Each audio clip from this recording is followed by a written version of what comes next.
ভূরাজনীতির সব সমীকরণ উল্টে দিয়ে রোববার মালয়েশিয়া দিয়েই বিদেশ সফর শুরু করছেন প্রধানমন্ত্রী তারেক রহমান। দুদিনের সফরে ২২ জুন মালয়েশিয়ার পুত্রজায়ায় দেশটির প্রধানমন্ত্রী আনোয়ার ইব্রাহিমের সঙ্গে দ্বিপাক্ষিক বৈঠক করবেন তারেক রহমান। আলোচনায় জনশক্তি রফতানি, বিনিয়োগ সহযোগিতা জোরদারের পাশাপাশি একটি সমঝোতা স্মারক সইয়ের সম্ভাবনা রয়েছে।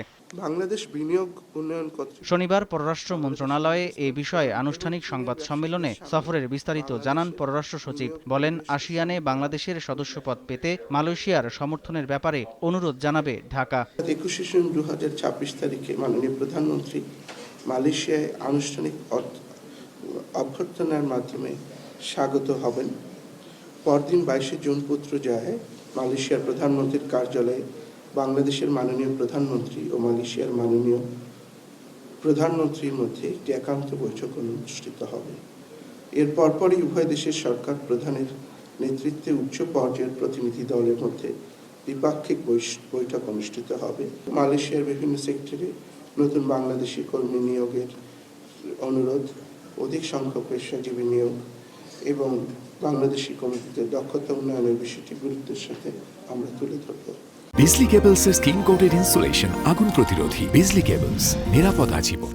মালয়েশিয়া থেকেই চীন সফর শুরু করবেন প্রধানমন্ত্রী তারেক রহমান। চীন দালিয়ান ও বেইজিংয়ে ২ ধাপে রাষ্ট্রীয় সফরে ২টি চুক্তি ও ১৩টি সমঝোতা স্মারক সহ ১৭টি সম্মতিপত্র সই হওয়ার সম্ভাবনা রয়েছে বলে জানিয়েছে পররাষ্ট্র মন্ত্রণালয়। পরে চীন সফরের সূচি জানানো হয় ব্রিফিংয়ে। ২৫ জুন চীনের প্রধানমন্ত্রীর সঙ্গে এবং ২৬ জুন রাষ্ট্রপতি শি জিনপিংয়ের সঙ্গে পৃথক দ্বিপাক্ষিক বৈঠক করবেন প্রধানমন্ত্রী। চীনের সঙ্গে এসব চুক্তি ও সমঝোতা স্মারকের মধ্যে বিশেষ গুরুত্ব পাচ্ছে অবকাঠামোগত উন্নয়ন, বিনিয়োগ সহযোগিতা এবং নদী ব্যবস্থাপনা খাত। বিশেষ করে তিস্তা মহাপরিকল্পনা সহ বাংলাদেশের নদী ব্যবস্থাপনা প্রকল্পগুলো নিয়ে ভবিষ্যৎ সহযোগিতার কাঠামো গঠনের বিষয়টি আলোচনায় থাকবে। মাননীয় প্রধানমন্ত্রী ২২ জুন বিকালে কুয়ালালামপুর থেকে দালিয়ানের উদ্দেশ্যে যাত্রা করে সন্ধ্যায় দালিয়ানে পৌঁছাবেন। ২৬ তারিখে বেইজিংয়ে সরকারি সফরের আমন্ত্রণ জানিয়েছেন। সফরকালে মাননীয় প্রধানমন্ত্রীর সাথে চীনের মাননীয় প্রধানমন্ত্রী এবং চীনের মহামান্য রাষ্ট্রপতির সাথে দুটি দ্বিপাক্ষিক বৈঠক হবে।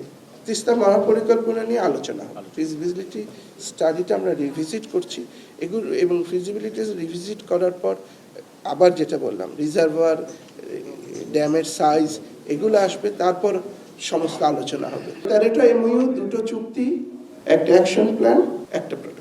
এছাড়া চীনের রাষ্ট্রপতি শি জিনপিংয়ের প্রস্তাবিত বিভিন্ন গ্লোবাল ইনিশিয়েটিভকে বাংলাদেশ গুরুত্বের সঙ্গে বিবেচনা করছে জানিয়ে পররাষ্ট্র সচিব বলেন, এগুলোর সঙ্গে সম্পৃক্ততার বিষয়ে চূড়ান্ত সিদ্ধান্ত নেওয়া হবে সফর পরবর্তী মূল্যায়নের ভিত্তিতে। দুই দেশের মধ্যে সহযোগিতার নতুন দিগন্ত উন্মোচিত করবে বলে আমরা আশা করি। এই সফরের মাধ্যমে ভাতৃপ্রতিম দেশ মালয়েশিয়া ও চীনের সাথে বাংলাদেশের বিদ্যমান সম্পর্ক আরও গভীর এবং বিস্তৃত হবে বলে আমরা আশা করছি।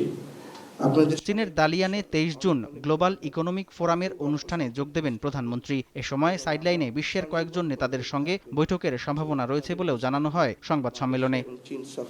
সামদানি প্রত্যয়, সময় সংবাদ, ঢাকা।